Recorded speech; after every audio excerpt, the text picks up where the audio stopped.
السلام علیکم ورحمۃ اللہ وبرکاتہ۔ الحمد للہ رب العالمین والصلاة والسلام علی اشرف الانبیاء وسید المرسلین نبینا محمد وعلی آلہ وصحبہ اجمعین ومن تبعہم بإحسان الی یوم الدین۔ اعوذ باللہ السمیع العلیم من الشیطان الرجیم من ہمزہ ونفخہ ونفثہ۔ بسم اللہ الرحمن الرحیم۔ الف لام را تلک آیات الکتاب الحکیم۔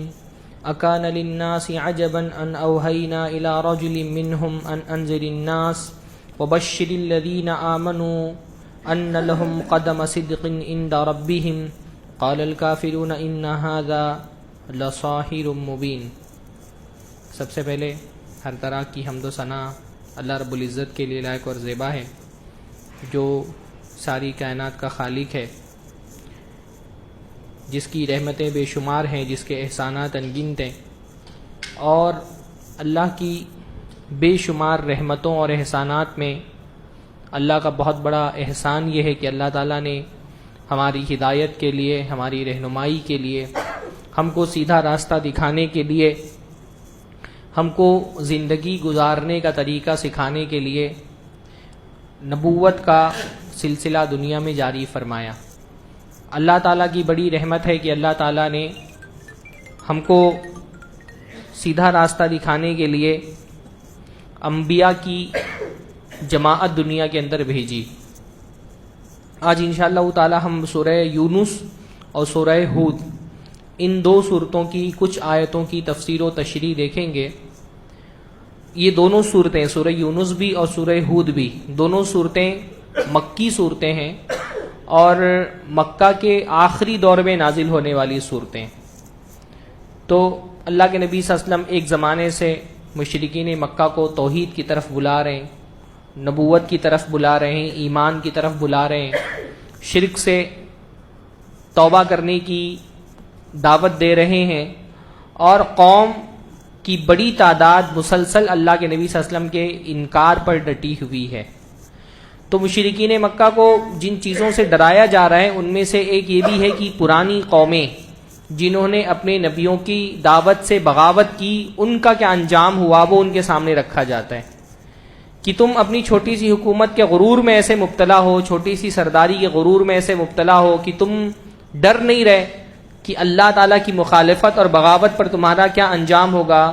تم سے پہلے تم سے زیادہ طاقتور، تم سے زیادہ بہادر، تم سے زیادہ بڑی فوج رکھنے والے آئے، رسولوں کی مخالفت جب انہوں نے کی تو اللہ تعالیٰ نے ان کو نیست و نابود کر دیا، زمین پہ ان کے نام و نشان کو ختم کر دیا۔ سورہ ہود اور سورہ یونس دونوں میں تقریباً یہ موضوع جو ہے وہ بہت نمایاں ہے کہ جو مختلف قومیں، مثلا فرعون کا ذکر کیا گیا کہ فرعون جو ہے وہ اس نے زمین پر بغاوت کی، حضرت موسیٰ علیہ السلام جو رسول بنا کر کے بھیجے گئے تھے ان کی بات نہیں مانی، اس کو اپنی حکومت پر بڑا گھمنڈ، بہت غرور، بہت تکبر تھا، لیکن جب اللہ تعالیٰ کا عذاب آیا تو اس کی حکومت اللہ تعالیٰ کے عذاب کا مقابلہ نہیں کر سکی۔ ہر زمانے میں ایسا ہوتا ہے نا کہ اس زمانے کی جو سپر پاور طاقتیں ہوتی ہیں ان کو لگتا ہے اب وہ انکریڈیبل ہو گئے، اب وہ ناقابل شکست ہو گئے ہیں، اب کوئی ان کو ہرا نہیں سکتا۔ پر اللہ جب کسی قوم کو نیست و نابود کرنا چاہتا ہے تو قوم کی ٹیکنالوجی، قوم کی ترقی، اس کی معیشت، اس کی فوج، کچھ بھی اس اللہ تعالیٰ کے عذاب کا مقابلہ نہیں کر سکتی۔ یہ انسانوں کی تاریخ رہی ہے، ہمیشہ سے تاریخ میں ایسی قومیں پیدا ہوتی رہی ہیں جو اپنے زمانے میں بڑی طاقت اور شان و شوکت والی تھیں اور لوگوں کو دیکھ کے لگتا تھا ان کو کون ختم کر سکتا ہے، ان کا کون مقابلہ کر سکتا ہے۔ پھر اللہ جب مٹانے پر آتا ہے تو ان کے نام و نشان ختم ہو جاتے ہیں۔ کوئی بھی حکومت ہو، آپ نے تاریخ کی کتابیں اٹھا کر کے دیکھیں، ہم کو اپنے دور میں لگتا ہے ارے یہ تو بڑی عالیشان حکومت ہے، لیکن تاریخ کی کتابوں میں ان کی حیثیت بس چند اوراق کی ہوتی، چند ورق آپ پلٹتے ان کی تاریخ ختم ہو جاتی ہے نا۔ سلطنت عثمانیہ کا نام سنا ہوگا آپ نے، کتنی عظیم الشان سلطنت تھی۔ چند کتابیں جب ہم تاریخ کتاب اٹھاتے ہیں نا وہ چند صفحوں کی بات ہوتی ہے بس۔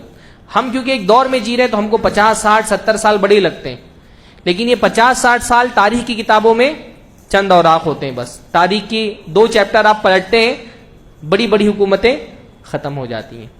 تو یہ انسان اپنے دور میں بعض مرتبہ اپنی چھوٹی موٹی طاقت میں گھمنڈ میں مبتلا ہو جاتا ہے اور وہ یہ سمجھ نہیں پاتا کہ اللہ کی بغاوت کا انجام کیا ہوگا. رسول سے بغاوت اصل میں اللہ سے بغاوت ہے، کیونکہ رسول اللہ تعالیٰ بھیجتا ہے اپنا نمائندہ بنا کر کے، اور جو قومیں رسول سے بغاوت کرتی ہیں پھر اللہ تعالیٰ دنیا میں بھی ان کا انجام برا کرتا ہے اور آخرت میں تو ان کے لیے عذاب ہے ہی.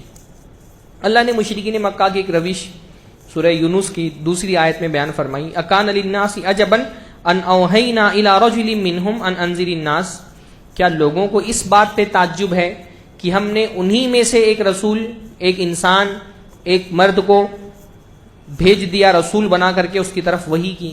کیا لوگوں کو اس بات پر تعجب ہے کہ ہم نے وحی کی ان میں سے ایک مرد کے پاس، ایک آدمی کے پاس، کہ لوگوں کو ڈراؤ اور ایمان والوں کو خوشخبری سناؤ. یہاں دو باتوں پہ مشرکین مکہ کو تعجب تھا اور اللہ تعالیٰ پوچھ رہا ہے کہ اس پر تعجب ہے کہ اللہ نے وحی کیوں بھیجی.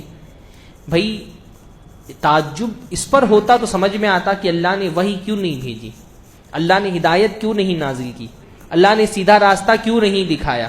اس پر اگر کوئی تعجب کرے تو تعجب سمجھ میں آنے والا ہے کہ اللہ تعالیٰ کائنات کا خالق ہے. اگر کوئی یہ مانتا ہے کہ کائنات اللہ تعالیٰ نے تخلیق کی ہے، اس کا کوئی رب ہے جس نے اس کو پیدا کیا ہے، جو اس کو چلا رہا ہے، ایک ہمارا رب ہے جو ہماری ساری ضرورتیں پوری کر رہا ہے، اس نے ہم کو سانس لینے کے لیے آکسیجن اتنی بڑی مقدار میں فراہم کیا، پینے کے لیے پانی دیا ہے، کھانے کے لیے کھانا دیا ہے. جس رب نے ہماری جسمانی ضرورتوں کا اتنا لحاظ کیا ہے، کیا اس رب کے بارے میں یہ تصور کیا جا سکتا ہے کہ جو ہماری روحانی ضرورت ہے، جو ہماری اسپریچول نیڈس ہیں، ہماری باطنی ضرورتیں، اس کے لیے اس نے کوئی انتظام نہیں کیا ہوگا؟ یعنی ایک بحث یہ ہوتی ہے نا کافر سے، آپ جب کسی غیر مسلم کو دعوت دیں گے تو اس سے ایک سوال یہ پیدا ہوتا ہے جب رسالت کی بات آپ کرتے ہیں کہ بھائی تم یہ مانتے ہو کائنات کا ایک خالق ہے، یہ جو کچھ بھی ہے کائنات کے اندر جو نعمتیں ہیں، سانس لینے کے لیے آکسیجن، کھانے کے لیے کھانا، پانی، یہ پورا ایٹماسفیئر ہماری جو ہے وہ فزکس کے مطابق اللہ تعالیٰ نے کر دیا ہے. تو جس نے اتنا سب ہمارے جسم کے لیے انتظام کیا ہے، اس نے روح کے لیے کوئی انتظام کیا ہے کہ نہیں کیا؟ ہماری روحانی بھی تو ضرورت ہے نا. ہم کو بتایا جائے ہمارے لیے کیا حلال ہے کیا حرام ہے، ہم کو کوئی قانون دیا جائے کس قانون کے تحت ہم رہیں، کس کے کیا حقوق ہیں، کس پر کیا ذمہ داریاں ہیں، معاشرے میں افراد کا ایک دوسرے کے ساتھ تعلق کیسا ہونا چاہیے، پھر اللہ سے ہمارا تعلق کیسا ہونا چاہیے. یہ جو ہماری سماجی اور ہماری روحانی ضرورتیں، شریعت کیا ہے؟ ہماری روحانی ضرورت ہے. دین کیا ہے؟ ہماری روحانی ضرورت ہے. تو ہماری دینی تقاضوں کو پورا کرنے کے لیے، ہماری روحانی ضرورتوں کو پورا کرنے کے لیے بھی اللہ نے کوئی انتظام کیا ہے کہ نہیں کیا ہے؟ اگر اللہ رسول نہ بھیجتا، وحی نہ نازل کرتا تو تعجب کی بات تھی کہ اللہ نے ہم کو زمین پہ تو بھیج دیا، اب یہاں جینا کیسے بتایا ہی نہیں. تو تعجب ہوتا تو سمجھ میں آتا کہ زمین پہ بھیج دیا، کھانے پینے رہنے سہنے کا ہر چیز انتظام کر دیا، اب یہاں جینا کیسے ہے، کیا حلال ہے کیا حرام ہے، کیا حقوق و واجبات ہیں، کیا ذمہ داریاں ہیں، یہ بتایا ہی نہیں. اگر اللہ وحی نہ کرتا تو تعجب سمجھ میں آتا. اللہ نے وحی بھیج دی، اس پر تعجب ہے. اچھا، اور تعجب کس بات پر تھا کہ الی رجل منہم، ایک آدمی کے پاس وحی بھیج دی. ان کو یعنی مشرکین مکہ کا یہ خیال تھا کہ بھئی وحی بھیجنا تھا تو کوئی فرشتہ آتا لے کر کے، ہمارے جیسا ایک آدمی، مالی ھذا الرسول یاکل الطعام ویمشی فی الاسواق، کہتے تھے یہ کیسا رسول ہے، کھانے کھاتا ہے، یہ بازاروں میں گھوم رہا ہے. رسول تو کوئی بالکل فرشتہ ہونا چاہیے تھا یا اس کے ساتھ کوئی دوسرا فرشتہ نازل ہوتا. ان کو اس پر تعجب ہے کہ اللہ نے ایک انسان کو کیوں رسول بنا کے بھیجا. حالانکہ اگر یہ اس پہ تعجب کرتے کہ اللہ کسی فرشتے کو رسول بنا کے بھیج دیتا، پھر یہ تعجب کرتے تو تعجب سمجھ میں آنے والا تھا. فرشتے کو اگر رسول بناتا تو تعجب کرتے کہ بھئی فرشتہ جو ہے وہ انسان کے لیے اسوہ نہیں بن سکتا ہے نا. انسان، نبی کیا ہوتا ہے؟ نبی کی حیثیت محض ڈاکیے کی نہیں ہوتی کہ اللہ کا خط آپ کو پہنچا دیا. نبی سراپا شریعت ہوتا ہے، اوپر سے نیچے تک اس کا ہر عمل شریعت ہوتا ہے. اس کا کھانا پینا، اٹھنا بیٹھنا، جاگنا، بیوی سے تعلقات، اس کی جنگیں، اس کی عدالتیں، اس کی عبادتیں، اس کی دعائیں، پورا کا پورا شریعت ہوتا ہے. اب اگر کسی فرشتے کو رسول بنا کے بھیج دیا جاتا تو تم تعجب کرتے تو بات سمجھ میں آتی کہ بھئی فرشتہ مان لیجئے روزہ رکھ رہا ہے تو آپ بولتے یہ تو فرشتہ ہے، اس کے لیے کیا مسئلہ ہے، یہ اگر 12 20 25 گھنٹہ نہ بھی کھائے تو اس کو تو کھانے کی ضرورت ہی نہیں ہے، یہ ہمارے لیے عثمان نہیں ہو سکتا. انسان ہوتا تو یہ روزہ نہیں رکھ سکتا. تو اللہ نے انسان کو رسول بنا کے بھیجا تاکہ وہ تمہارے لیے اسوہ بن سکے. اس کی بیویاں ہیں تو نبی جب اپنی بیویوں سے کوئی سلوک کرتے ہیں تو ہمارے لیے اسوہ بن جاتے ہیں کہ بھئی بیویوں سے ایسے سلوک کرنا ہے. فرشتے کی بیوی نہیں ہے تو آپ کو کیسے بھئی بیوی کے ساتھ کیسے سلوک کرنا ہے, اس میں کیسے رہنمائی ملتی؟ فرشتوں کے بچے نہیں ہوں گے. تو اگر فرشتے بھیج دیا جاتا اور کہا جاتا فرشتہ تمہارے لیے اسوہ ہے تو تم تعجب کرتے, تو سمجھ میں آتا کہ یہ فرشتوں کو کیسے انسان کے لیے اسوہ اور آئیڈیل بنا دیا گیا. اللہ نے تو آئیڈیل بنانا تھا نبی کو, تو انسان میں سے ایک انسان کو بھیجا. اور انسان ہونا کوئی ناقدری کی بات نہیں ہے. یعنی آج ایک بہت بڑا مسلمانوں کا طبقہ اللہ کے نبی صلی اللہ علیہ وسلم کی بشریت کا انکار کرتا ہے کہ نبی صلی اللہ علیہ وسلم بشر نہیں تھے, اور وہ یہ سمجھتا ہے کہ یہ بڑی فضیلت کی بات ہے ہاں کہ اللہ کے نبی بشر نہیں تھے. بھائی بشریت کا مقام تو بہت بلند ہے نا. انسان تو وہ ہے جس کے سامنے فرشتوں نے سجدہ کیا, تو انسان کا مقام تو اللہ کے یہاں بہت بلند ہے. بشر کو کمتر سمجھنا یہ تو ابلیس کا خیال تھا. ابلیس کو لگتا تھا بشر کمتر ہے, اس نے کہا میں سجدہ نہیں کروں گا, میں اعلیٰ ہوں, یہ انسان ہے, بشر ہے, مٹی سے بنا, یہ کمتر ہے. ابلیس کا خیال تھا کہ بشر کمتر ہوتا ہے. ہاں, گمراہ قوموں کا یہ خیال رہا ہے کہ بشر کمتر ہوتا ہے تو وہ رسول نہیں ہو سکتا. یعنی قومیں جو ہے نا وہ دو طرح سے گمراہ ہوئی. کچھ لوگوں نے رسول کو بشر مانا کہ رسول بشر ہے, تو کہا کیونکہ یہ بشر ہے اس لیے رسول نہیں ہو سکتے, بشر کو رسول نہیں ہونا چاہیے, رسول تو کسی فرشتے کو ہونا چاہیے, انسان کو رسول نہیں ہونا چاہیے. کچھ لوگوں نے رسول مان لیا تو انسانی ماننے سے انکار کر دیا کہ یہ رسول تو ہے لیکن یہ انسان نہیں. عیسائیوں نے کہا رسول تو مانتے ہیں پر یہ انسان نہیں, یہ تو اللہ ہے, تو اللہ کا حصہ ہیں, اللہ کے 3 الہ میں سے ایک الہ ہے. اللہ تعالیٰ نے بتایا بشر ہی رسول ہوتا ہے, اللہ بشر ہی کی طرف وہی کرتا ہے اور بشر ہی ہمارے رسوا بن سکتا ہے. تو تم کو اس پر کیوں تعجب ہے کہ اللہ تعالیٰ نے ایک بشر کو, ایک انسان کو رسول بنا کر کے بھیج دیا؟ تعجب اس پر ہوتا تو سمجھ میں آتا کہ اگر اللہ نے نہ بھیجا ہوتا اور تم تعجب کرتے کہ اللہ تعالیٰ نے کیوں نہیں بھیجی وہی, اللہ تعالیٰ نے کیوں نہیں رسول کو بھیجا, اس پر تعجب کرتے تو تمہارا تعجب سمجھ میں آنے والا تھا. بہرحال پھر سورہ یونس کی ہی آیت نمبر 5 اور 4 بھی بڑی پیاری. ایک مرتبہ فون اگر کوئی کاٹ دے تو ایک اصول یہ ہوتا ہے نا, سمجھنا چاہیے کہ آدمی کہیں بیزی ہے, ایک فون کے آداب پہ بھی ایک درس دینا پڑتا ہے. ہاں, اگر کوئی بندہ ایک مرتبہ فون کاٹ رہا ہے, جیسے حدیث میں آتا ہے نا کہ 3 مرتبہ اگر کہیں سلام کرو اور سلام کا جواب نہ ملے تو واپس چلے جاؤ, تو کوئی بندہ اگر ایک بار فون کاٹ رہا ہے تو تھوڑا 10-15 منٹ رکنا چاہیے کہ نہیں. ایک اصول ہوتا ہے, آداب ہوتے ہیں, کچھ لوگ بیسک چیزیں بھی نہیں جانتے. ابھی فون اچھا بدگمانی کا ایسا دور ہے, کسی کا فون کاٹ دو تو سوچیں گے مولانا اگنور کر رہے ہیں. آدمی کس حالت میں ہوتا ہے, درس دے رہا ہے, اس میں اگر آدمی فون نہیں اٹھا سکتا ہے تو لوگ بیسک چیزیں بھی نہیں جانتے ہیں بھی اخلاق کی. ہاں, تو یہ سورہ یونس کی آیت نمبر 5 اور 6. هو الذی جعل الشمس ضیاء والقمر نورا وقدرہ منازل لتعلموا عدد السنین والحساب. یہ قرآن مجید میں اللہ تعالیٰ نے سورج اور چاند اللہ تعالیٰ کی قدرت کے بڑے عظیم کرشمے ہیں, اور قرآن مجید میں بہت ساری آیتوں میں بار بار اس کا ذکر آتا ہے. یہ بار بار سورج اور چاند کو بطور نشانی اور بطور مخلوق ذکر کرنے کی ایک وجہ یہ بھی ہے کہ دنیا میں بہت ساری قومیں ایسی آئیں جنہوں نے ان آسمان کے جو اجرام ہیں ان کی عظمت کو دیکھ کر کے ان کو ہی پوجنا شروع کر دیا کہ سورج اتنا بڑا ہے تو یہی رب ہوگا. ہاں, سورج کی پوجا ہوتی ہے نا, ہمارے ہندوستان میں بھی ہوتی ہے, کیا بولتے ہیں اس کو, سوریہ نمسکار بولتے ہیں نا, سورج کی پوجا کرتے ہیں. چاند کی بھی پوجا ہوتی ہے, ہم ہندوستان میں تو ہر چیز کی پوجا ہوتی ہے.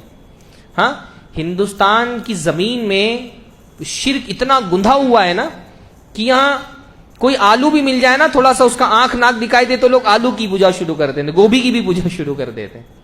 اس لیے یہاں جو مسلم آبادیاں ہوئی جنہوں نے اسلام قبول کیا, انہوں نے بھی یہاں کا جو شرک تھا یہاں کی مٹی میں, اس کو ایسا کنورٹ کیا کہ اسلام میں بھی بت پرستی لے کر کے آ گئے. انہوں نے بھی الگ الگ اپنے معبود چھوٹے چھوٹے بنا لیے. تو دنیا میں یہ لیکن رہا ہے ہمیشہ سے کہ ستاروں کی, سورج کی, چاند کی پرستش کی جاتی رہی ہے. اللہ تعالیٰ نے اس لیے قرآن مجید میں بار بار یہ بتایا کہ یہ سورج اتنا بڑا ہے, یہ رب نہیں ہے, یہ رب کی نشانی ہے, یہ رب کی مخلوق ہے. یہ چاند اتنا خوبصورت ہے, یہ رب نہیں ہے, یہ رب کی نشانی ہے. لا تسجدوا للشمس ولا للقمر واسجدوا للہ الذی خلقہن ان کنتم ایاہ تعبدون. سورج کو سجدہ مت کرو, چاند کو سجدہ مت کرو, اس رب کو سجدہ کرو جس نے سورج اور چاند کو پیدا کیا ہے. کافر کی کائنات کو دیکھنے کی جو نظر ہوتی ہے اور ایمان والے کی نظر, دونوں میں یہی فرق ہوتا ہے کافر کو ہر چیز جو بڑی لگی مفید لگی اسی کو پوجنا شروع کر دیتا ہے. اس کو لگا سورج اتنا بڑا ہے چلو اسی کی پوجا شروع کرتے ہیں, چاند اتنا خوبصورت ہے چلو اسی کی پوجا شروع کرتے ہیں. ایمان والا بندہ نہیں, سورج بڑا ہے میرے رب کا کرشمہ ہے. چاند دیکھتا ہے تو بندہ کیا پڑھتا ہے؟ چاند دیکھنے کی دعا کیا ہے؟ کس کو یاد ہے چاند دیکھنے کی دعا؟ ہاں, چاند دیکھنے کی دعا, چاند ہی نہیں دیکھنے دعا کہاں سے یاد رہے گی؟ اللہم اہلہ علینا بالامن والایمان یا بالیمن والایمان والسلامت والاسلام ربی و ربک اللہ. ایمان والا بندہ چاند کو دیکھ کے کیا بولتا ہے؟ ربی و ربک اللہ, اے چاند تیرا بھی رب اور میرا بھی رب کون ہے؟ اللہ. وہ کائنات کو دیکھ کر کے, کائنات کی عظمت کو دیکھ کر کے وہ خالق کی عظمت تک پہنچتا ہے نا, خالق کی عظمت تک کے پہنچتا ہے کہ یہ کائنات اتنی بڑی ہے تو اس کا خالق کتنا بڑا ہے. سورج اتنا بڑا, یعنی ملینز ہماری دنیا کے سورج میں سما سکتے ہیں, ہے نا. ہماری دنیا لاکھوں کی تعداد میں ہو تو وہ سورج کے اندر سما سکتی ہے. اس سورج کو کون کنٹرول کر رہا ہے؟ اللہ کنٹرول کر رہا ہے. هو الذی جعل الشمس ضیاء, وہی رب ہے جس نے سورج کو روشنی بنایا ہے, کنٹرول کر رہا ہے اس کو. اور کیسا کنٹرول کر رہا ہے؟ اتنا زبردست طریقے سے, مطلب کئی ہزار کلومیٹر کی سپیڈ سے سورج چل رہا ہے. آپ سوچیں اتنا بڑا, جو چیز جتنی بڑی ہوتی ہے اس کو چلانا اتنا ہی مشکل ہوتا ہے نا. اتنا بڑا سورج اللہ اس کو چلا رہا ہے, اتنا بڑا چاند اللہ اس کو چلا رہا ہے, اتنی بڑی دنیا اللہ اس کو چلا رہا ہے. اور کتنا زبردست طریقے سے چلا رہا ہے کہ کہیں پر بھی آپ کو ذرا برابر کہیں یہ جو تعامل ہے, انٹریکشن ہے آپس میں زمین کا, سورج کا, چاند کا, اس میں کہیں پہ بھی تھوڑا سا رد و بدل نہیں. یہ اگر تھوڑا سا بھی ادھر ادھر ہو جائے, 0.0000 اگر کہیں 1% بھی آگے پیچھے ہو جائے تو کائنات تباہ ہو جائے گی. لِتَعْلَمُوا عَدَدَ السِّنِينَ وَالْحِسَابَ, اللہ نے فرمایا یہ کس لیے ہے؟ تاکہ تم سالوں کا حساب کر لو. سال کے حساب کیسے کرتے ہو؟ مہینے اور سال کے چاند سے اور سورج سے ہی حساب کرتے ہو. چاند بھی اور سورج بھی ہمارے لیے حساب کرنے کا ذریعہ چاند بھی اور سورج. بعض لوگ بولتے ہیں مسلمانوں کا چاند ہے اور ہندو لوگوں کا سورج ہے. بھائی مسلمان چاند سے بھی حساب کرتے ہیں, مسلمان سورج سے بھی حساب کرتے ہیں. دن بھر میں جو نماز کے اوقات ہمارے ہیں وہ ہم کیسے طے کرتے ہیں؟ سورج سے کرتے ہیں نا. تو چاند جو ہم دیکھتے ہیں اس میں کبھی کبھی اختلاف ہو جاتا ہے, تو بعض جو ہے وہ غیر مسلموں کے ذہن میں یہ بات آتی ہے کہ اچھا مسلمان زیادہ چاند پہ ڈیپینڈ ہے اور جو ہندو ہے وہ سورج پہ ڈیپینڈ ہے. ایسا نہیں ہے, مسلمان چاند سے بھی حساب رکھتے ہیں اور سورج سے بھی حساب رکھتے ہیں. پر ہم ان کو معبود نہیں مانتے اپنا. ہم یہ کہتے ہیں کہ ہمارے معبود کی نشانی ہے. سورج اپنے آپ میں اپنے اختیار سے نہیں نکل رہا, سورج نکلنے سے پہلے اللہ کے عرش کے پاس ڈوبتا ہے اور جا کر کے اجازت اللہ سے مانگ کر کے نکلتا ہے. تو کافر کا نظریہ اور مومن کے نظریے میں یہی فرق ہوتا ہے کہ کافر جو ہے وہ جس کو دیکھے گا مفید ہے اس کو ہی پوجنا شروع کر دے گا. اس نے دیکھا گائے بہت مفید ہے, دودھ دیتی ہے, تو اس کو ہی ماں بنا لیا, اس کی عبادت کرتا ہے, اس کا دودھ اس کا پیشاب بھی پینے لگتا ہے. اور ایمان والا بندہ وہ دودھ پیتا ہے تو گائے کی پوجا نہیں کرتا, وہ گائے کے رب کی پوجا کرتا ہے. ہاں, رب کا شکر ادا کر بھائی جس نے ہماری گائے بنائی. ہاں, ہم کہتے ہیں جس نے ہماری گائے بنائی, گائے اللہ نے بنائی ہے تو ہم اللہ کا شکر. اب دودھ پیتے ہیں تو کہتے ہیں الحمدللہ, اللہ کی ساری تعریفیں اللہ کے لیے. نعمتوں کی کپ کی پوجا نہیں کر رہی, نعمتیں دینے والوں کی پوجا کرنی ہے. یہ فرق ہوتا ہے ایمان والے بندے اور کافر کے نظریے میں. تو اللہ تعالیٰ نے فرمایا کہ یہ سورج, چاند, ستارے یہ سب اللہ تعالیٰ نے پیدا کیے ہیں, ان سب کو اللہ نے حق کے ساتھ پیدا کیے ہیں. وما خلق اللہ ذالک الا بالحق, یعنی اللہ تعالیٰ نے کوئی بس ایسا ہی نہیں پیدا کر دیا مزے کرو عیش کرو مر جاؤ. یعنی کائنات جو اتنی نعمتوں سے بھری ہوئی وہ کس لیے کہ آؤ پیو کھاؤ پیو مر جاؤ, بس کوئی حساب کتاب نہیں, کوئی جزا سزا نہیں. یہ نعمتیں کوئی لوٹ کا مال ہے بس آؤ لوٹو مر جاؤ, ایسا نہیں ہو سکتا ہے.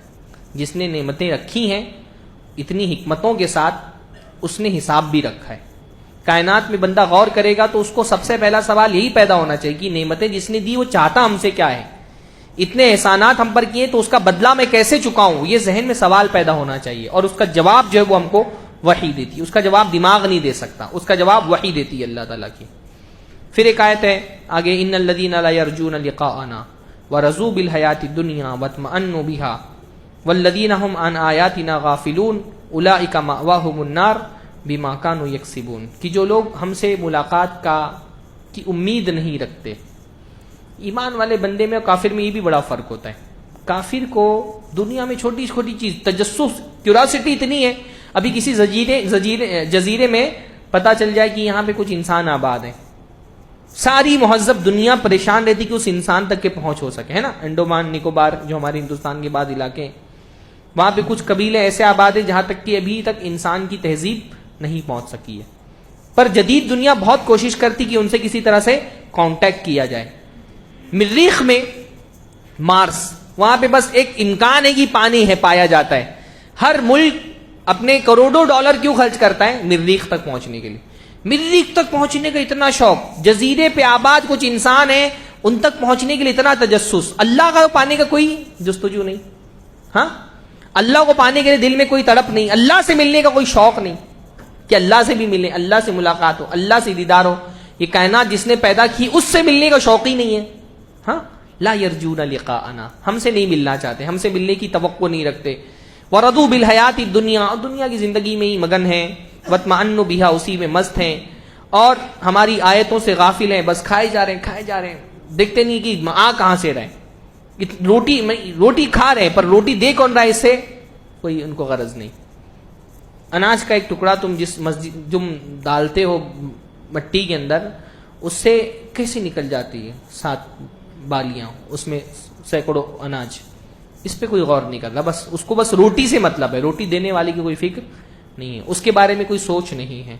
اولئک مأواہم النار، ان کا ٹھکانہ جہنم ہے، ان گناہوں کی وجہ سے جو انہوں نے کیا، اور جن لوگوں نے نیکیاں کی ہیں اور عمل صالح کیا ہے، ان کا رب ان کو ہدایت دیتا ہے، راستے پر چلنے کی توفیق دیتا ہے، پھر وہ جنت میں جائیں گے۔ پھر ایک مزاج اللہ نے انسانوں کا بیان کیا، یہ بھی بڑا ایک قرآن کا ایک موضوع ہے جو بہت مرتبہ آتا ہے۔ اذا مس الانسان ضر دعانا لجنبه او قائدا او قائما، کہ جب انسان کو کوئی تکلیف پہنچتی ہے تو ہم کو پکارتا ہے، لیٹے ہوئے بھی پکارتا ہے، بیٹھے بھی پکارتا ہے، کھڑے ہو کر کے بھی پکارتا ہے۔ فلما کشفنا عنہ ضرہ مر کأن لم يدعنا الا ضر مسہ، اور جب ہم اس کی تکلیف دور کر دیتے ہیں تو وہ ایسا ہو جاتا ہے گویا کہ اس نے اپنی تکلیف کے لیے جو اس کو پہنچی تھی کبھی ہم کو پکارا ہی نہیں ہے۔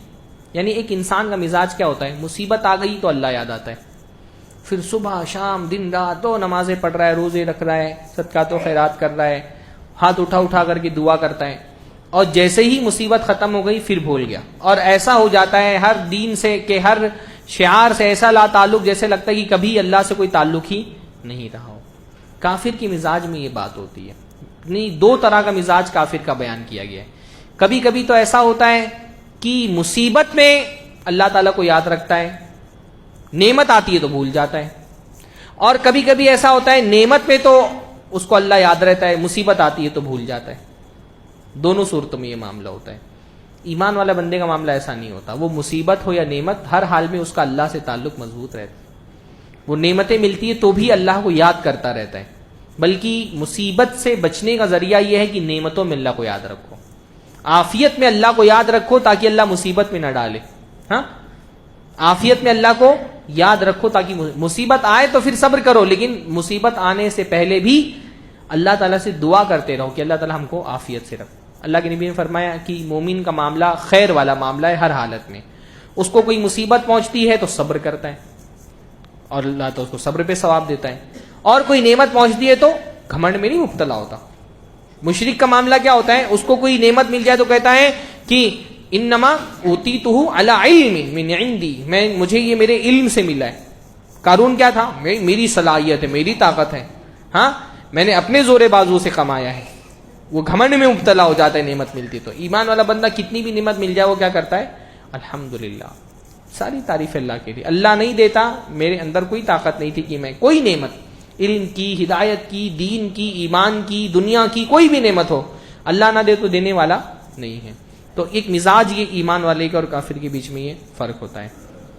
پھر ایک مشرکین مکہ جو ہیں وہ بار بار اللہ کے نبی سے مطالبہ کرتے تھے کہ ائتی بقرآن غیر ھذا او بدلہ، کہ یہ جو تم قرآن دے رہے ہو یہ ہم کو قبول نہیں ہے، اس کی تعلیمات ہم کو قبول نہیں ہے، تو ہم کو کوئی دوسرا قرآن لا کر کے دو۔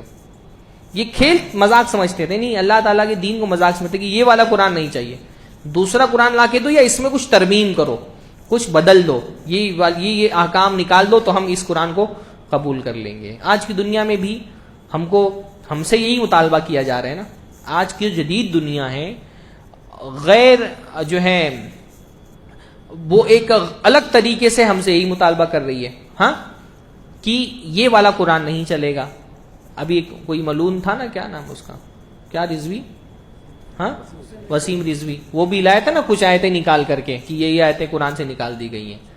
ہاں تو آج کی دنیا بھی مطالبہ کر رہی کہ ارے یہ، یعنی وہ جو ایک جدید دنیا نے ایک تصور اسلام کا دی کہ ایک ہوتا ہے ماڈریٹ اسلام اور ایک ہوتا ہے کنزرویٹو اسلام، تو ہم کو ماڈریٹ والا اسلام چاہیے، جدید اسلام، تجدد والا اسلام. اس میں وہ ماڈریٹ اسلام ان کی نزدیک کیا ہے کہ ساری آیتیں جو ہمارے نظریے کے خلاف ہے اس کو نکال دو، اس سے جہاد کی آیتیں نکال دو، اس میں جو ہم جنسی اور ہومیوسیکشولیٹی کے خلاف جو باتیں اس کو نکال دو.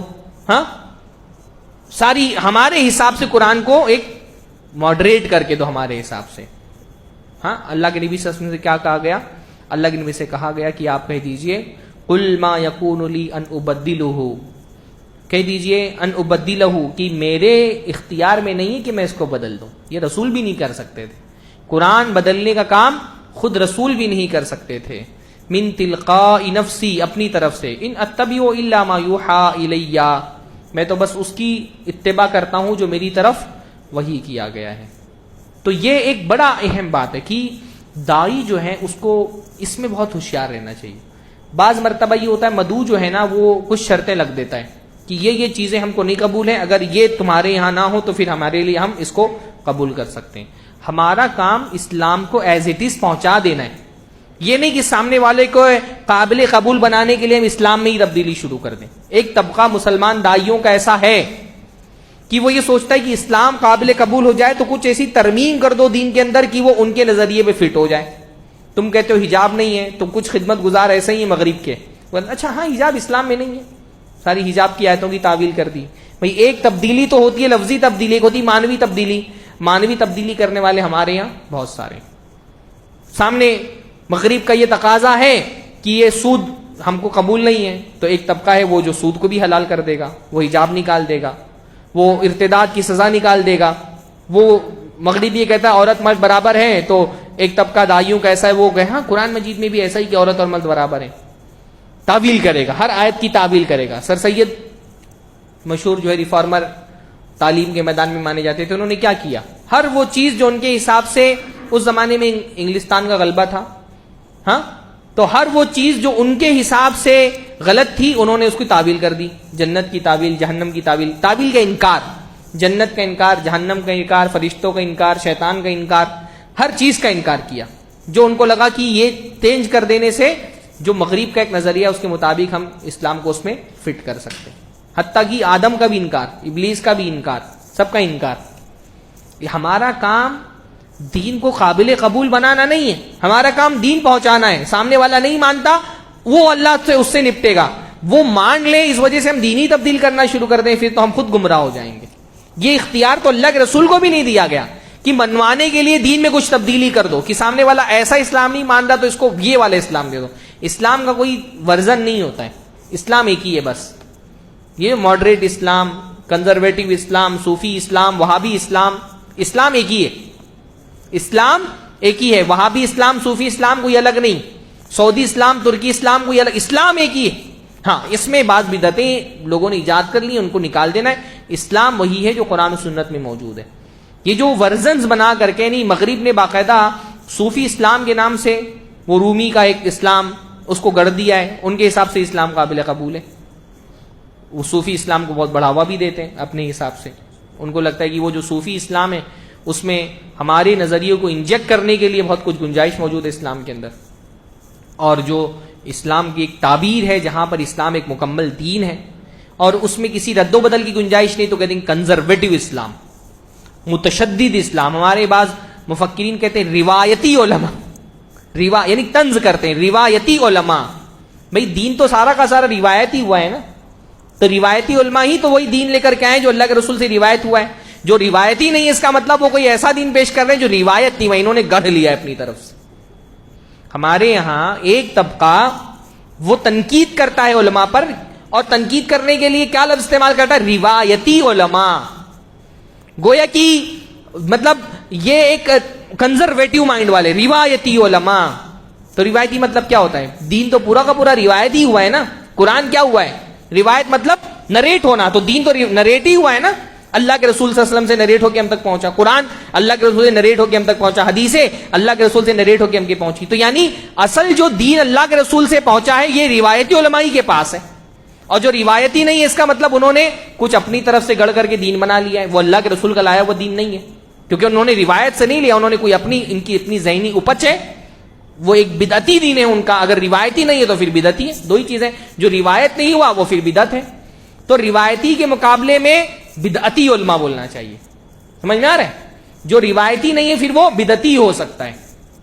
بہرحال تو اللہ تعالیٰ نے یہ فرمایا. پھر اس کے بعد اللہ تعالیٰ نے، اللہ کے نبی صلی اللہ علیہ وسلم نے اپنی نبوت کی دلیل کے طور پہ ایک بڑی خوبصورت بات اللہ کے نبی سے کہلوائی گئی. قل لو شاء اللہ ما تلوتہ علیکم ولا ادراکم فقد لبثت فیکم عمرا من قبلہ افلا تعقلون. کہ اگر اللہ تعالیٰ چاہتا ما تلوتہ علیکم تو میں یہ قرآن تم پر نہیں تلاوت کرتا، ولا ادراکم بھی، اور مجھے اس کی کوئی خبر بھی نہیں ہوتی، میں اس کو جانتا بھی نہیں، تم کو کوئی اس کا ولا ادراکم بھی، میں تم کو اس کی اطلاع بھی نہیں دیتا.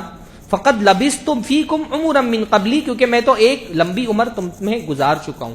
یعنی اللہ کے نبی صلی اللہ علیہ وسلم سے کہا جا رہا ہے کہ اللہ کے نبی فرمایا کہ یہ قرآن میں اگر اللہ نہیں چاہتا تو مجھ پر وحی نہیں کرتا، تو میں تو تمہارے کا ایک عام آدمی تھا، 40 سال تمہارے درمیان میں گزارے ہیں، میری زبان تم کو پتا ہے، میری سوچ تم کو پتا ہے. ایسا کیسے ہو گیا کہ راتوں رات میں ایک نیا کلام پیش کر رہا ہوں؟ اگر قرآن اللہ کے نبی کا کلام ہوتا تو کلام تو انسان سیکھتا ہے نا. میری گفتگو کا ایک انداز ہے، وہ ایک زمانے سے اگر میں کہیں درمیان میں رہ رہا ہوں تو میں کیسی گفتگو کرتا ہوں، میری زبان کیا ہے، میرا کلام کیا ہے، میرے ساتھ رہنے والوں کو پتا ہوگا. ایسا تو نہیں ہوگا نا راتوں رات میں اٹھا اور میں ایک ایسی زبان بولنے لگا جو میں اس سے پہلے کبھی نہیں جانتا تھا. اللہ کے رسول مکہ میں اتنے سالوں تک رہے. اگر اللہ کے رسول شاعر بھی ہوتے، اور شاعروں کا تو عربوں میں بہت بڑا مقام تھا، تو اللہ کے رسول شاعری کرتے. بھائی عربوں میں تو شاعری اتنی زبردست چیز تھی کہ کسی قبیلے میں شاعر پیدا ہوتا تو قبیلے کی عورتیں جشن مناتی تھیں، کیونکہ اس زمانے میں شاعری کیا تھا؟ میڈیا تھا. شاعروں کی عرب میں ویسی عزت تھی جیسی عزت قومیں اپنی نبیوں کی کرتی ہیں، اتنی عزت تھی شاعروں کی. تو اگر اللہ کے رسول کو شعر شاعری آتی، ایسا کلام پیش کرنا آتا شاعری کا، تو اللہ کے رسول بچپن سے پیش کرتے ہیں نا، جوانی میں پیش کرتے ہیں. 40 سال تک تو بحیثیت شاعر اللہ کے نبی صلی اللہ علیہ وسلم کا کوئی مقام معاشرے کے اندر نہیں تھا، یا کوئی خطیب اور فصیح و بلیغ، کوئی ایک الگ فصاحت و بلاغت کا مقام رکھنے والا، وہ حیثیت بھی اللہ کے نبی کی نہیں تھی. ایک نارمل سے عام سے انسان تھے. پھر اللہ کے نبی کلام پیش کرے. اگر اللہ فرمانے کی اگر یہ میرا کلام ہوتا تو یہ پہلے سے میں اس طرح کی باتیں کر رہا ہوتا نا. ایسا تھوڑی ہوتا اچانک میں غار میں گیا واپس آیا تو مجھے کلام آ گیا. ایسا تو دنیا میں نہیں ہوتا نا. کوئی بھی چیز انسان سیکھتا ہے، کوئی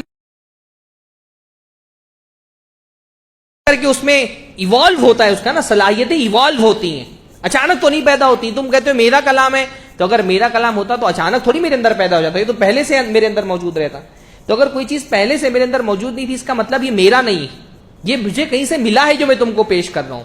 میرا ہوتا تو یہ پیش کرنے سے پہلے بھی میرے پاس یہ صلاحیت بات کرنے کی موجود رہتی. پھر اس کے بعد جو ہے وہ سورہ یونس ہی میں اللہ تعالیٰ نے جو ہے یہ ایک چیلنج کیا ہے، ام یقولون افترا قل فأتوا بسورۃ مثلہ وادعوا من استطعتم من دون اللہ ان کنتم صادقین. کہ اگر تم کو یہ لگتا ہے کہ اللہ کے رسول نے یہ کلام اپنی طرف سے گڑھ لیا ہے تو اس جیسی ایک صورت بنا کر کے دکھاؤ اگر اپنے دعوے میں سچے ہو. ہاں، ایک صورت اللہ کے نبی صلی اللہ علیہ وسلم کو چیلنج کیا، اللہ کے نبی صلی اللہ علیہ وسلم نے چیلنج کیا کہ ایک صورت قرآن جیسی بنا کر کے دکھاؤ. ایک صورت، سب سے چھوٹی صورت قرآن مجید کی 3 آیتوں پر مشتمل ہے. 3 آیتیں قرآن جیسی بنا کر کے دکھاؤ اگر تم اپنے دعوے میں سچے ہو. اللہ نے فرمایا اے لوگوں تمہارے پاس اللہ کی طرف سے نصیحت آ گئی ہے اور شفاء لما فی الصدور. قرآن مجید دل کی بیماریوں کے لیے شفا ہے. ہاں، قرآن مجید میں شفا اللہ تعالی نے رکھی ہے. دل کی ساری بیماریاں، شرک، کفر، نفاق، بغض، حسد، نفرت، ہر چیز کی شفا کہاں ہے؟ قرآن کے اندر ہے. قرآن پڑھنے میں، قرآن سمجھنے میں. ہاں، آج ہم نے بلکہ دنیاوی امراض کی بھی شفا قرآن مجید میں ہے نا. وہ ایک سردار کو بچھو نے ڈنگ مار دیا تھا اور صحابی نے سورہ فاتحہ پڑھ کر کے پھونکا، آرام ہو گیا. تو قرآن مجید شفا ہے. قرآن کے پڑھنے میں شفا، قرآن کی ہر چیز میں شفا ہے. اللہ کے اولیاء کا ذکر آیا، الا ان اولیاء اللہ لا خوف علیہم ولا هم يحزنون. کہ اللہ کے جو ولی ہوتے ہیں ان کو نہ کوئی خوف ہوگا نہ وہ غم کریں گے. الذین آمنوا وکانوا یتقون. ولی کون ہوتا ہے؟ ہمارے یہاں ولی کا تصور ہی عجیب ہو گیا. ہاں، ہمارے ولی تصور بڑے بڑے بال ہوں، ہاں، اور جھومتا رہے اور چرس پیے مزاروں پہ بیٹھ کر کے، ہم اس کو ولی سمجھتے ہیں. عجیب سا ولی کا تصور ہو گیا. اللہ نے فرمایا الذین آمنوا وکانوا یتقون، ولی وہ ہے جو ایمان لائے اور جن کے اندر تقوی ہو، دینداری ہو، شریعت کی پابندی ہو. جو شریعت کی پابندی، اس لیے بعض سلف نے کہا جو شریعت کی پابندی نہیں کرتا وہ آسمان میں اڑے اور پانی میں چلے تو بھی اس کو ولی مت مانو. اللہ کا جو شریعت کا پابند نہیں، نماز روزے نہیں پڑھ کر رہا، وہ آسمان میں اڑنے بھی لگے، معجزہ دکھائے، پانی پر چل کر کے دکھائے، تو بھی اس کو اللہ کا ولی مت مانو. ہمارے یہاں ولی کا تصور ہی الگ ہو گیا. ولی اللہ تعالیٰ کی پارٹی کے لوگ، نیک لوگ، بلکہ ہر درجے میں ایمان والا بندہ اللہ تعالیٰ کا ایک ولی ہی ہوتا ہے، اللہ کا دوست. دنیا میں دو ہی لوگ ہیں، یا تو اللہ کے ولی یا تو شیطان کے ولی، یا تو اولیاء الرحمان یا تو اولیاء شیطان. اور پھر اس کے بعد الگ الگ قوموں کا ذکر آیا ہے. حضرت موسیٰ کا ذکر بہت تفصیل سے آیا، فرعون کے بارے میں بات آئی، اور جو ہے حضرت نوح علیہ السلام کا ذکر آیا.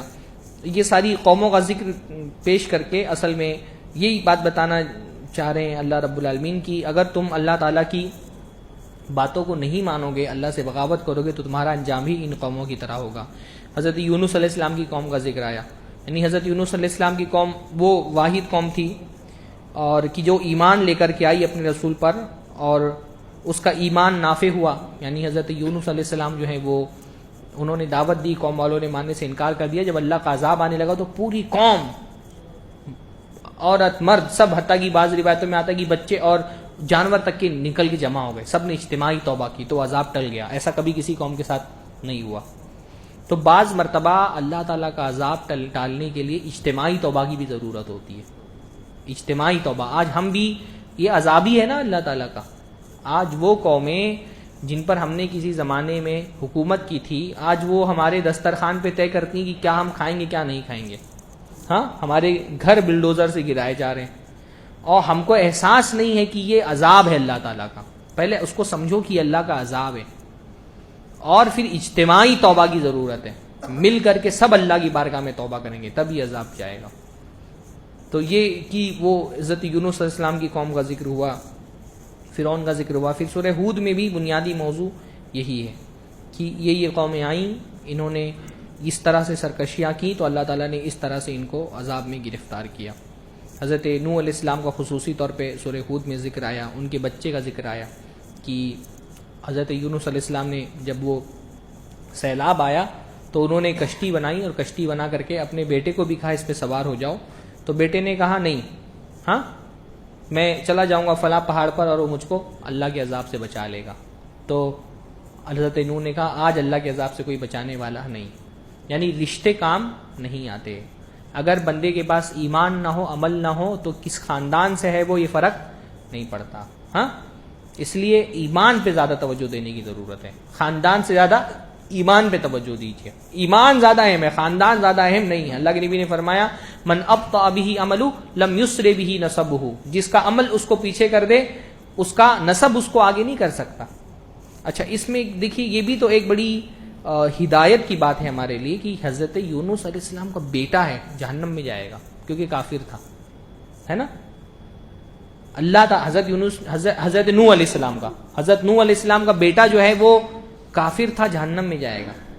انہوں نے دعا مانگی ہوگی اپنے بیٹے کے لیے نا کہ وہ ایمان لے، نہیں لایا ایمان.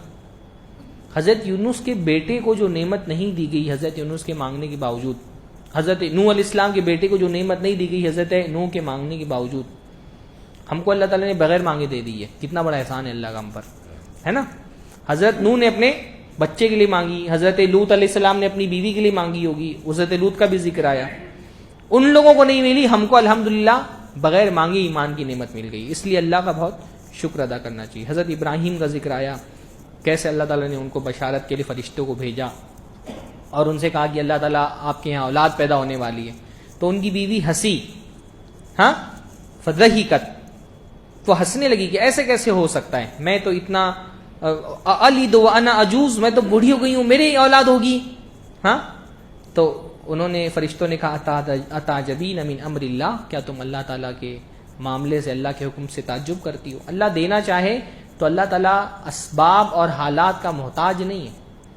اللہ تعالیٰ کسی بھی حالت میں مدد کر سکتا ہے. اللہ تعالیٰ کو یہ کوئی، اللہ تعالیٰ کسی حکم کا، کسی اصول کا پابند نہیں ہے کہ اللہ تعالیٰ نے یہ اصول فزکس کے بنا دیے ہیں کہ جوانی میں بچے ہوتے ہیں تو بڑھاپے میں اللہ بچہ نہیں دے سکتا. اللہ سب کر سکتا ہے. اللہ بغیر باپ کے پیدا کر سکتا ہے، حضرت عیسیٰ علیہ السلام کو پیدا کیا. اب بغیر مرد کے پیدا کر سکتا ہے, ہاں بغیر عورت کے بھی پیدا کر سکتا ہے. حضرت حوا بغیر کسی عورت کے پیدا ہوئی, بغیر عورت و مرد کے پیدا کر سکتا ہے, جیسے حضرت آدم کو پیدا کیا. اللہ کچھ بھی کر سکتا ہے. ہاں اس لیے بندہ جب اللہ سے مانگے تو حالات دیکھ کے نہیں مانگے کہ حالات میں تو امکان نہیں دکھ رہا, پاسبلٹی نہیں دکھ رہی, تو اللہ سے کیا مانگے. پاسبلٹی دیکھ کے اللہ کے لیے, اپنی پاسبلٹی دیکھ کے مت مانگو, اللہ تعالیٰ کی قوت دیکھ کے مانگو. اللہ کی قوت کسی پاسبلٹی کی محتاج نہیں ہے, اللہ اسباب پیدا کرنے والا ہے. تو ان کا ذکر آیا. اسی طرح فرعون کا تفصیل سے ذکر آیا اور یہ بتایا گیا کہ فرعون جو ہے جیسے دنیا میں اس کے بھکت تھے جو اس کی پوجا کرتے تھے, اس کے پیچھے چلتے تھے, تو قیامت کے دن بھی وہ اپنے جہنم میں لے کے جائے گا, سارے لوگوں کو ساتھ میں اگوائی کر کے جہنم میں لے کر کے جائے گا. پوجنے والے اور پوجے جانے والے جو بھکت ہوتے ہیں اور جن کی پوجا کی جاتی ہے, سب کا حشر جو ہے قیامت کے دن ہوگا اور ان کو جہنم میں ڈھکیل دیا جائے گا. حضرت لوط علیہ السلام کا ذکر آیا کہ کیسے اللہ تعالیٰ کا عذاب ان کے اوپر آیا اور ان کو تباہ و برباد کر دیا گیا, اور ان کی بیوی کو بھی ساتھ میں, کیونکہ بیوی اب کیا, حضرت لوط علیہ السلام کی قوم کے لوگ جس گناہ میں گرفتار تھے, مردوں سے اپنی ضرورتیں پوری کرنا. بیوی ظاہر سی بات ہے عورت تھی, لیکن کیا تھی, وہ سپورٹ کرتی تھی ان کو. گناہ والوں کو سپورٹ جو کرتے ہیں نا, تو جب گناہ کرنے والوں پر عذاب آتا ہے تو سپورٹ کرنے والوں کو بھی آتا ہے. یہ ہمارے ہندوستان میں بھی آہستہ آہستہ جو ایک LGBT کمیونٹی ہے اور اتنا اسٹرانگ ہو رہی ہے آہستہ آہستہ, وہ اتنا اس کے حق میں آوازیں اٹھائی جا رہی ہیں. جو لوگ میڈیا پہ نظر رکھتے ہیں, مسلسل فلمیں بن رہی ہیں, ایک ذہن سازی ہو رہی ہے تاکہ عوامی سطح پہ ذہن سازی ہو جائے تو حکومتی سطح پر اس کی اجازت مل جائے. تو آئندہ ہم کو جو بہت جنگیں لڑنی ہے, اس میں سے ایک بہت بڑی جنگ یہی ہے, لوتیوں سے جنگ. ہاں بلکہ لوتیوں کا جو ایک تھا وہ تو صرف مردوں کے درمیان تھا کہ مرد سے ضرورت پوری کرتے ہیں. اب تو صورتحال یہ ہو گئی کہ عورت کی اور سے شادی کی اجازت دے دی جائے, مردوں کو مردوں سے شادی کی اجازت دی جائے, سیکس چینج کرنے کی اجازت دے دی جائے. یہ بہت بڑا مسئلہ ہے جو آگے ہم کو فیس کرنا ہے. ابھی ایک لبرل سطح پہ جو ایلیٹ طبقہ ہے, ابھی وہاں پر ایک ذہن سازی چل رہی ہے, لیکن جب ایک طبقے پر ذہن سازی ہوتی ہے تو پھر وہ برائی جو ہے وہ کوئی معاشرے کا طبقہ اس سے نہیں بچ پاتا ہے. یہ بڑا کبیر جرم ہے, بہت شدید گناہ ہے اس پر. اس لیے قرآن مجید میں آپ دیکھیں بہت شدید تنقید اس معاملے پہ ہوئی ہے. حضرت شعیب علیہ السلام کا ذکر آیا اور کیسے انہوں نے اپنی قوم والوں کو دعوت دی, اور شعیب علیہ السلام کی قوم والوں کا بڑا گناہ کیا تھا, کانٹے مارنا, ہے نا. تو انہوں نے توحید کی دعوت دی اور ساتھ ساتھ کانٹے مت مارو. اللہ تعالیٰ نے فرمایا بقیت اللہ خیر لکم, حلال جو تمہارے پاس تھوڑا سا بچ جائے وہ تمہارے لیے بہتر ہے. کانٹے مار کر کے لوگوں کی جائیدادیں ہڑپ کر کے بہت بھی پراپرٹی بنا لو تو اس میں خیر نہیں ہے تمہارے لیے.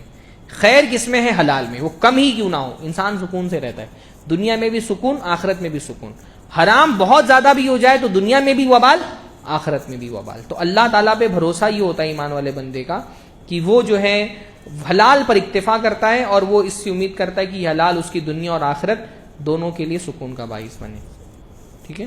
اقول قولی ھذا واستغفر اللہ لی ولکم ولسائر المسلمین واستغفروہ انہ هو الغفور الرحیم واخر دعوانا ان الحمد للہ رب العالمین والسلام علیکم ورحمۃ اللہ وبرکاتہ.